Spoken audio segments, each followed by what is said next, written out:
Message kali ini berjudul What Does God Want of Us? Apa yang Tuhan mahukan dari kita? Yang berdasarkan teks Ulangan pasal 10 ayat 11 hingga pasal 11 ayat 32. Seperti biasa, let's begin with the word of prayer. Berbicaralah ya Tuhan, Allah yang berfirman. Singkapkanlah mata kami untuk melihat kebenaran-Mu. Bukakanlah telinga kami untuk mendengar suara-Mu. Dan kiranya renungan di dalam hati setiap pribadi yang mendengarkan khotbah ini, serta perkongsian dari bibir hamba-Mu, berkenan di hadapan-Mu, dan memuliakan nama-Mu. Ya Tuhan, gunung batu keselamatan kami, dan penebus kami. Oleh Yesus Kristus, Tuhan dan Juru Selamat kami. Amin. Vitamin C brings many health benefits. Medical research reveals a growing list of its benefits, including strengthening the immune system, protecting against cardiovascular problems, against cancer, strokes, eye diseases, and preventing skin aging. According to experts, the best results seems to come from a dosage of 500 milligrams per day for adults. Now, given the benefits, making sure we get enough vitamin C is common sense. And in the same way, living in obedience to the covenant laws of God should have been common sense for the people of Israel. Manfaatnya jelas sekali, yaitu supaya baik keadaanmu, kata Musa dalam Ulangan bab 10 ayat 13. Namun yang menyedihkan, Israel sering gagal menikmati manfaat dari perintah Tuhan. Israel mempunyai sejarah kerap memberontak dan sikap keras kepala, seperti yang dikenang oleh Musa dalam Ulangan bab 9 ayat 7 hingga ayat 29. Generasi pertama umat Israel yang keluar dari Mesir dahulu telah gagal menerima warisan yang dijanjikan Tuhan akibat pemberontakan mereka. Namun Tuhan tetap setia pada janjinya untuk membawa generasi yang baru pula bagi menerima janji tersebut. Dan kini mereka sudah hampir memasuki tanah perjanjian. Maka untuk menerima dan menikmati berkat tersebut, mereka perlu meresponi Allah dengan rasa hormat, kasih, dan ketaatan, seperti yang tercatat dalam Ulangan 10 ayat 12 dan 13, Ulangan 11 ayat 1. Dalam petikan Ulangan bab 7 hingga 9 sebelum ini, Musa memperingatkan Israel tentang ujian atas kesetiaan yang menanti mereka di tanah perjanjian kelak. Kemudian dalam Ulangan bab 9 ayat 7 hingga bab 10 ayat 11, Musa mengimbau sejarah dosa dan ketidaktaatan Israel sebagai satu lagi peringatan bahwa Tuhan memberikan mereka tanah perjanjian bukan kerana kesalahan mereka, tetapi demi kesetiaan Tuhan terhadap perjanjiannya dengan Abraham, Ishak, dan Yakub. Nah, petikan yang kita bicarakan hari ini pula, yaitu Ulangan bab 10 ayat 12 hingga bab 11 ayat 32, nampaknya merupakan suatu pengulangan atau penekanan semula bagi Ulangan bab 6 ayat 1 hingga 25 dahulu. Sebelum ini dalam Ulangan bab 6, Musa menyeru Israel agar mengasihi Tuhan dengan segenap hati, segenap jiwa, dan segenap kekuatan mereka. Dan agar mereka mengajarkan perintah-perintah Tuhan kepada anak-anak dan di kalangan komuniti mereka. Agar mereka selalu mengingat kebaikan Tuhan dengan cara mematuhi semua perintah Tuhan demi kesejahteraan mereka di tanah perjanjian kelak. Dalam Ulangan bab 10 dan 11 ini pula, Musa juga menyebutkan hal yang sama. Malah susunan topik dalam kedua bahagian tersebut, bab 6 dan bab 10 dan 11 ini juga mirip sekali. Dalam Ulangan bab 5, Musa menyampaikan ke-10 perintah kepada orang Israel dan kemudian dalam bab 6, beliau menyeru mereka agar meresponinya dengan kasih dan dedikasi. Nah, dalam Ulangan bab 10 ayat 1 hingga 5 ini pula, Musa mengimbau bagaimana Allah memberikannya satu lagi salinan ke-10 perintah selepas tragedi penyembahan patung lembu emas yang berlaku dalam kitab Keluaran dahulu. Dan kemudian mulai ayat 12, beliau menyeru Israel agar meresponi hal tersebut dengan rasa takut kepada Tuhan, dengan hidup menurut segala jalannya, dengan mengasihinya, dengan menyembahnya, dan dengan kepatuhan kepada perintah-perintahnya. Nah, di samping itu, petikan Ulangan bab 10 ayat 12 hingga bab 11 ayat 32 ini juga kedengaran seperti kemuncak bagi bahagian pertama buku Ulangan ini, di mana kata-kata dalam ayat 12, sekarang wahai orang Israel, adalah menyerupai kata-kata dalam bab 4 ayat 1 dahulu. Nah, seluruh bahagian yang panjang dari bab 4 sampailah ke bab 11 ini membentuk suatu prelude atau dasar bagi memberikan pengertian yang benar mengenai hukum perjanjian Tuhan bagi kehidupan umat Israel. Dan oleh itu, selepas ini, dalam Ulangan bab 12 sampailah bab 26 nanti, Musa akan menyampaikan hukum-hukum dan peraturan-peraturan yang terperinci yang membentuk sebahagian besar daripada kitab Ulangan ini. Nah, mesej utama dalam petikan Ulangan bab 10 dan 11 ini adalah a right understanding and attitude is crucial for Israel to obey specific laws that are about to be presented to them later. Dalam Ulangan bab 10 ayat 13, Musa memberitahu Israel bahwa mereka harus mematuhi semua perintah Tuhan demi kebaikan mereka sendiri. Kemudian dalam bab 11 ayat 8 hingga 9, beliau menyeru mereka agar mematuhi setiap perintah yang diberikan Tuhan supaya mereka kuat dan dapat menduduki negeri yang dijanjikan Tuhan kepada mereka serta agar lanjut umur mereka di sana nanti. Dalam Ulangan bab 11 ayat 26 hingga 28 pula, Musa memperhadapkan mereka dengan berkat dan kutuk. Akan ada berkat jika mereka mematuhi perintah Tuhan, tetapi kutuk jika mereka ingkar dan menyimpang mengikut ilah-ilah lain. Nah, oleh itu jelaslah bahwa Tuhan memberikan perintah-perintahnya kepada umat perjanjiannya untuk kebaikan mereka sendiri, untuk kesejahteraan mereka sendiri, as a means to enjoy God's blessing, which He already has prepared for them. Nah, walau bagaimanapun, tujuan tersebut tidak selalu difahami dengan betul. Sama ada mereka mampu melakukannya atau tidak, orang Yahudi tahu bahwa mereka harus mematuhi hukum Tuhan. Tetapi alasan atau motivasi untuk mematuhinya tidak selalu benar, mungkin tidak murni. Dalam Injil Matius, bab 19 hingga ayat 16 hingga 22, ada seorang pemuda kaya bertanya kepada Yesus mengenai apa yang harus dia lakukan untuk memperolehi kehidupan kekal. Bolehkah seseorang memperoleh atau mendapatkan kehidupan kekal? Nah, frasa kehidupan kekal dalam konteks kepercayaan orang Yahudi pada abad pertama bermaksud kehidupan di dunia yang akan datang. Ramai orang Yahudi ketika itu percaya bahwa perbuatan baik tertentu dapat memenangkan bagi mereka kehidupan kekal di dunia yang akan datang.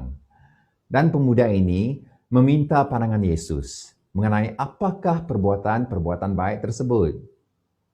Nah, di sebalik pertanyaan pemuda itu, wujud suatu tanggapan bahwa kehidupan kekal dapat diperoleh melalui perbuatan baik. Sebagai orang Yahudi, tentunya dia mengandaikan bahwa perbuatan-perbuatan baik itu adalah seperti yang diperintahkan dalam hukum Taurat. Tetapi adakah itu tujuan bagi perintah-perintah Tuhan? Supaya seseorang memperoleh kehidupan di dunia yang akan datang? Nah, dalam Matius bab 19, ayat 18 dan 19, Yesus menjawab pertanyaan pemuda itu dengan mengingatkannya tentang ke-10 perintah, ke-10 hukum. Namun yang menariknya, Yesus hanya menyebut bahagian kedua dari ke-10 perintah itu, ditambah dengan kasihilah sesamamu seperti dirimu sendiri. Dari Imamat 19 ayat 18. Dan Yesus sebenarnya meninggalkan bahagian pertama daripada ke-10 perintah itu, yang berkaitan dengan kesetiaan mutlak atau dedikasi penuh kepada Tuhan saja. Seperti yang pernah kita lihat sebelum ini dalam Ulangan bab 5. Lantas pemuda itu menjawab, malah dengan terlalu yakin, bahwa dia telah mematuhi semuanya. Dan kemudian Yesus mencabarnya untuk menjual semua kekayaannya dan memberikan hasilnya kepada orang miskin. Dan kemudian Yesus katakan, ikutlah aku. Yesus mau dia menjadi muridnya.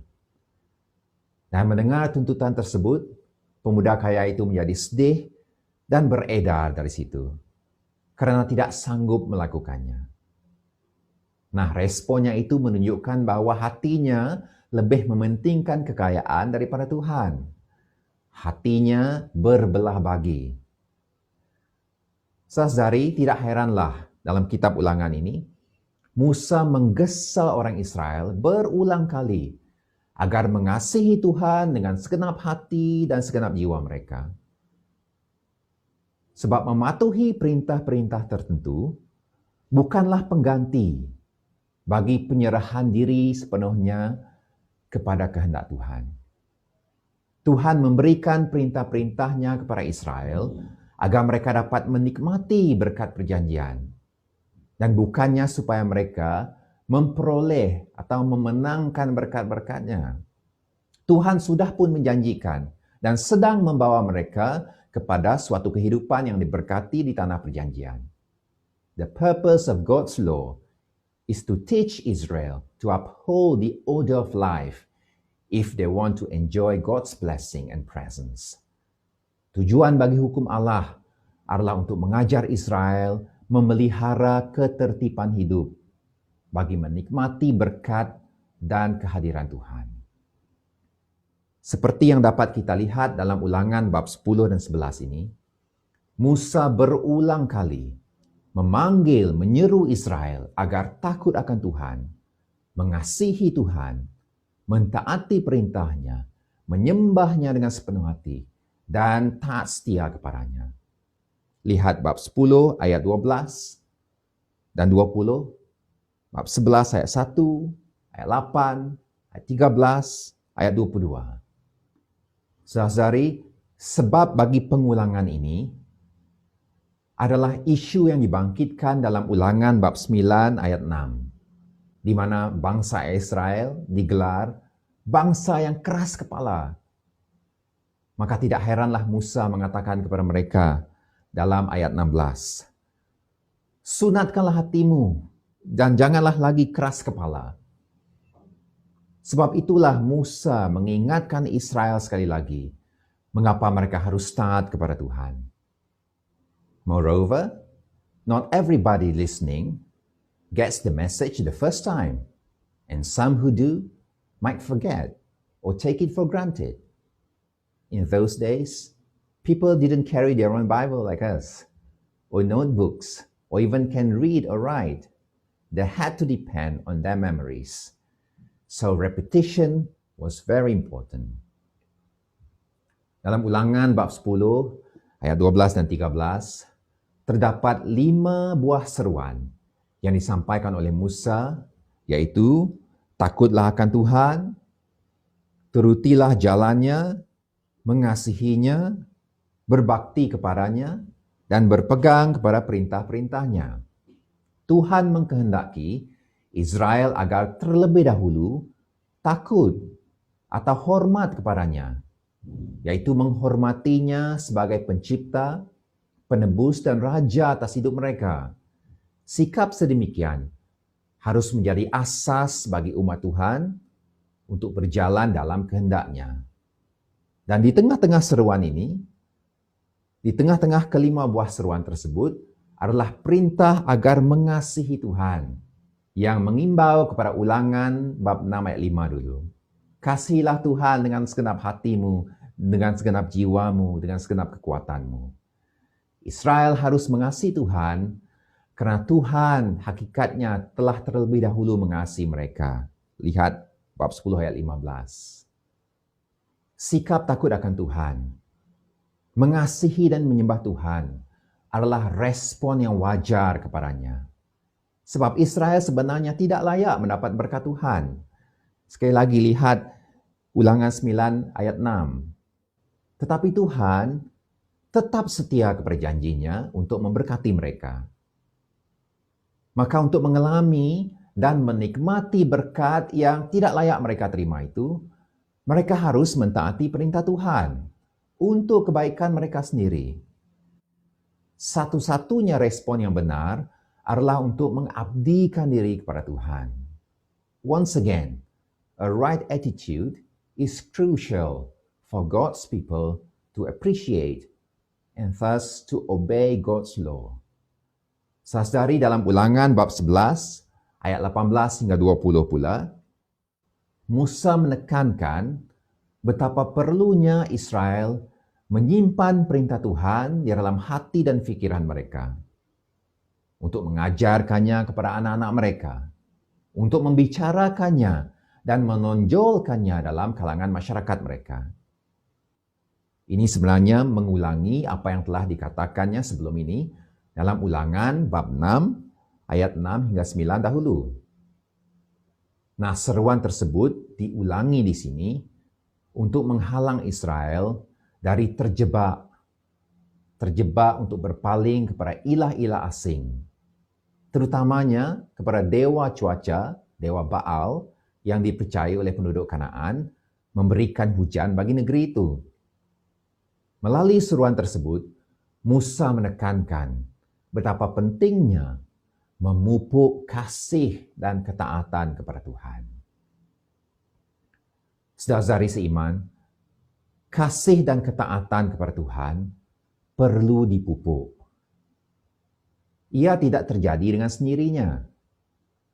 Sebaliknya, buku Ulangan ini menunjukkan bahwa manusia cenderung untuk lupa, untuk menyimpang, dan tidak taat. Itulah kesaksian buku Ulangan mengenai umat Israel. Walaupun mereka telah menyaksikan perbuatan Tuhan yang besar dan mengalami penyertaannya selama ini, itulah sifat manusiawi dan realiti kehidupan di dunia yang telah jatuh ini. Maka tidak heranlah Musa mengulangi seruan yang sama berulang kali. Berkali-kali dia katakan, ingatlah, berhati-hatilah, dengarlah, perhatikanlah dirimu, dan sebagainya. Dan kita sebagai umat Tuhan pada hari ini, kita juga tidak imun terhadap kealpaan, terhadap penyimpangan dan ketidaktaatan. Kita juga perlu kerap diperingatkan, serta patut mendorong satu sama lain untuk mengasihi dan mentaati perintah Tuhan. If we neglect to do so, or find it fussy or childish, we are inviting faithlessness. Menurut Ulangan bab 11 ayat 18 hingga 20 tadi, untuk memupuk pengabdian penuh kepada Allah, kita harus membicarakan firman Tuhan sepanjang masa, menjadikannya perkara pokok dalam kehidupan kita, mengajarkannya kepada satu sama lain dan kepada anak-anak kita, menonjolkannya dalam kalangan masyarakat kita. Saudari, kita perlu obses tentang firman Tuhan untuk kebaikan kita bersama, kebaikan kita sendiri. Dan kita patut berusaha untuk mengetahui dan memahami dan mendalami perintah dan firman Tuhan dengan benar, serta memikirkan cara untuk mematuhinya. Janganlah kita membuang masa dan tenaga dengan hal-hal spekulasi, ramalan, atau hal-hal rohani sensasi, atau psikologi keagamaan, ataupun tren-tren rohani yang populer yang beredar di sekitar kita dalam budaya hari ini. Sebaliknya, gunakanlah masa dan sumber kita untuk mendalami firman Tuhan. Saudari, let me close by quoting with some adaptation, some advice from Dr. John Walton, who is an Old Testament scholar from the US.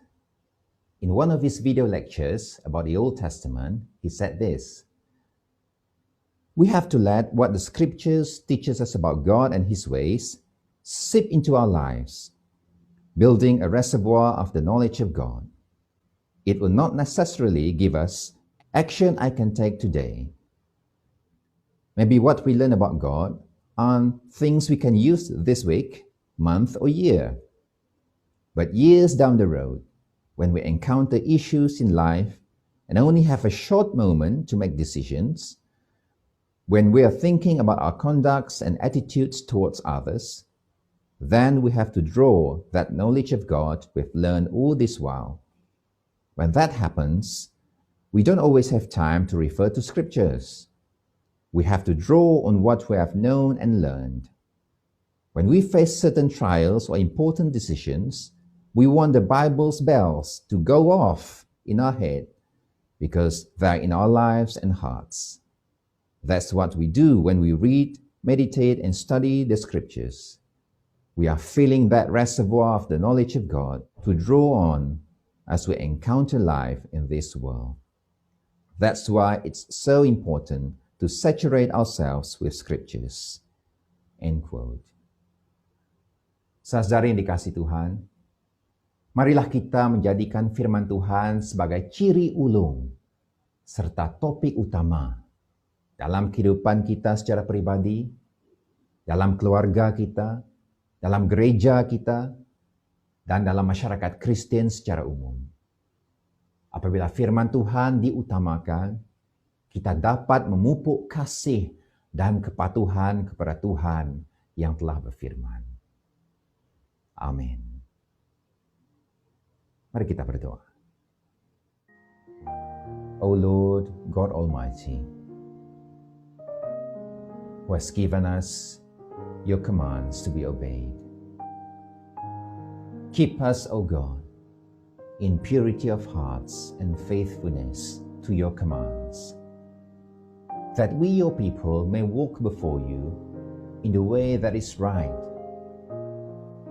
Peliharalah kami, ya Tuhan, dalam kemurnian hati dan ketaat-setiaan kepada perintah-perintah-Mu, agar kami umat-Mu dapat berjalan di hadapan-Mu dengan cara yang benar dan yang berkenan di hadapan-Mu. Oleh Yesus Kristus, penebus kami. Amin.